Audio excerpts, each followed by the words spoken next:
All right, so we're diving into this Hurricane Milton situation, Yeah. and it's looking pretty intense down there in Florida. Yeah, everyone's watching this one.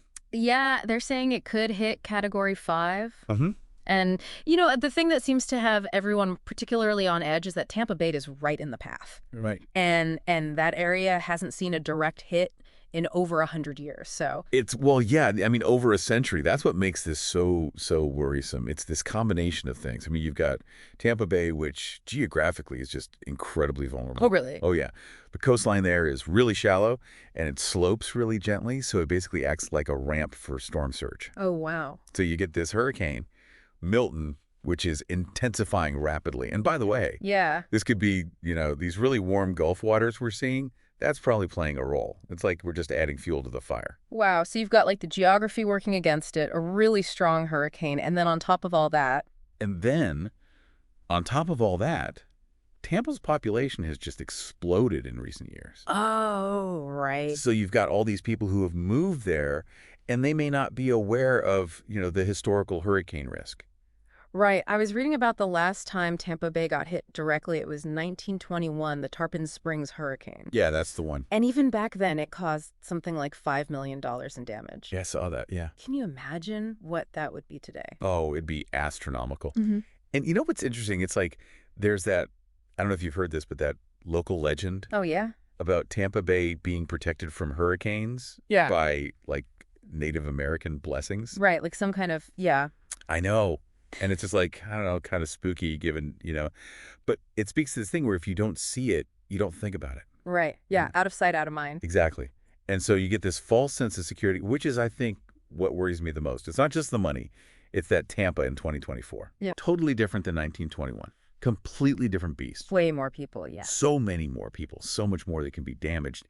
And on top of that, you've got climate change, which is just... Right. It's not even just history we're dealing with anymore. This is like a whole other level. Exactly. Whatever happened in 21, well, Milton could be way worse. Right. And climate change is a big, big part of that. 4 million people. It's hard to even imagine, That's a lot of folks having to pack up and get out. It really is.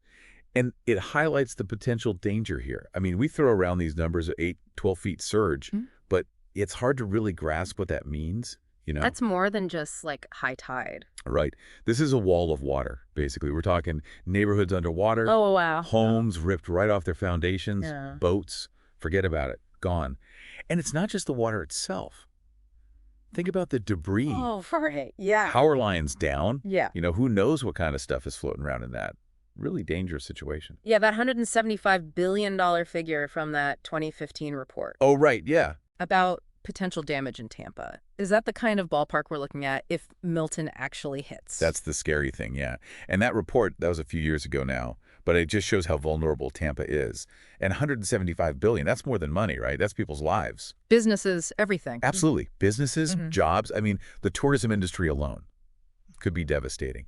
And then you got the long-term effects, the rebuilding, people maybe not being able to come back, So yeah, this could affect the whole state, even the whole country. It's like it's more than just dollars and cents at that point. This is people's lives we're talking about. Like, one of the things that really kind of stuck with me reading through all this is how they're talking about this as being that black swan event, that thing that people have been worried about. The worst case scenario. Yeah, exactly. And I remember there's a quote from I think it was the Florida Emergency Management Director, who said, drowning deaths from storm surge are 100% preventable if you leave. Yeah. It's kind of a scary thought, but I think it speaks to just how serious this situation is. Absolutely. And it just shows, even with something as powerful as a hurricane, you can take action. Evacuation orders, sure. Yeah. But it's up to individuals to actually listen and to do it. Choose safety, basically. Don't take the risk. Because, we always hear these stories about people who, didn't evacuate, who thought they could ride it out. Is it just that they don't really understand how dangerous it is, or is there more to it? Well, I think there's a few things. Yeah. We were talking about that historical amnesia, especially for newcomers. They've never been through it, so they might not understand. And for some people, it might just not be possible financially to leave, or they don't want to leave their home, their stuff, unprotected. Right. It's a natural human instinct to want to protect what's yours. Makes sense. And sometimes I think people are just in denial, honestly. Yeah. You were saying how climate change is making these hurricanes like Milton even stronger. Can you kind of break down for me how that works? Like, how does a warmer climate equal a scarier hurricane? Well, the simplest way to think about it is that warmer ocean water is like hurricane food.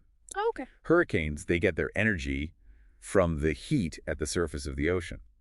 So climate change is making the ocean warmer, right? So more heat, more energy, stronger winds, more rain, more potential for damage. So it's not just that there are more hurricanes, they're also just stronger, too. Yep. And not only stronger, but also less predictable. We're seeing hurricanes now that intensify really rapidly, like almost overnight. And that makes it harder to forecast, where they're going to hit and how strong they're going to be when they do. And that's what's happening with Milton, right? Exactly.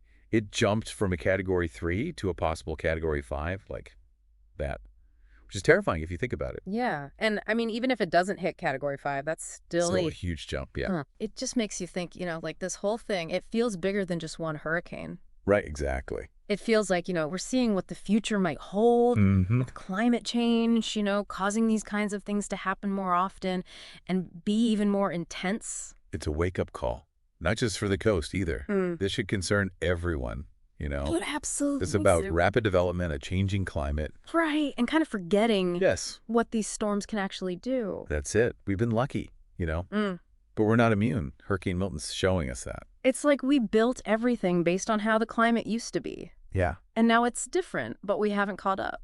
And it's not just that it's different, it's that it's becoming even more unpredictable and more powerful. So what do we do? Even if Milton misses, what have we learned? What can other places learn from this? Right. Big question. Huge. I think first off, we've got to accept that climate change is real and it's affecting these storms. No more burying our heads in the sand. Yeah, got to face it head on. Exactly. And we got to rethink how we're building, especially on the coasts. How do we make things stronger? How do we protect people better? Makes sense. And education. People need to know what's happening and how to prepare. So it's kind of like it's not just about surviving the hurricane, it's about figuring out how to live with this new reality. That's it. It's not about being scared, Mm. but about being aware, being Mm. prepared, Mm-hmm. and being ready to change how we do things. Not living in fear, but living in, like you said, awareness. Exactly. Well, this has been definitely a lot to think about. Thanks for taking us through all of this. Of course, happy to do it. Really appreciate your insights. Anytime. That's going to do it for this deep dive, everyone. Stay safe out there.